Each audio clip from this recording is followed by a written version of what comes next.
Hey guys, welcome to another installment of our Patch Notes preview series where we talk about the next update to come out for League of Legends.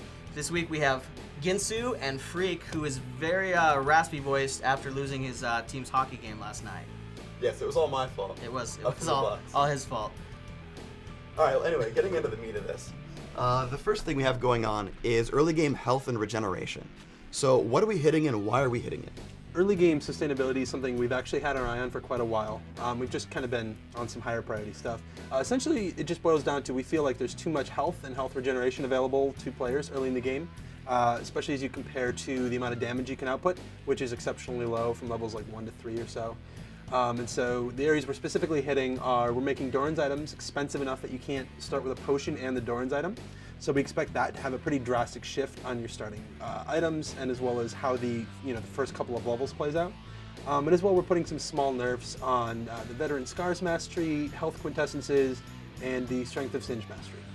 Okay, so big surprise. Not going to be talking about Pantheon this week. I do want to know about Renekton though. What is happening with him? Yeah, so we felt that Renekton was a pretty darn successful champion launch, but ultimately there were a few areas that we felt he came up just a little bit short compared to some other similar champions. Number one, his early game ability, especially as related to sustaining and survival, we thought was a little low.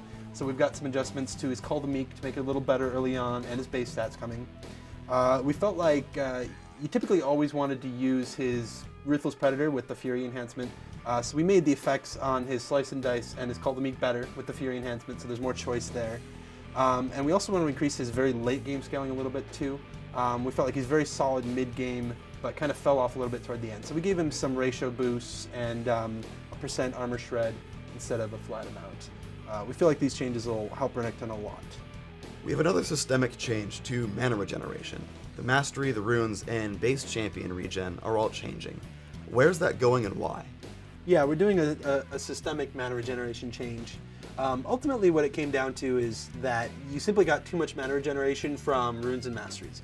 And so what this resulted in is a case where there's just too big of a difference between players that don't have it and players that do. So new summoners, like a level 1 player, the mana regeneration pacing just simply wasn't right. On the other hand, if you're a player that continues to take these Runes and Masteries, you're not going to notice much difference. So in general, it's just to sort of close the gap between players that take these Runes and Masteries and players that don't.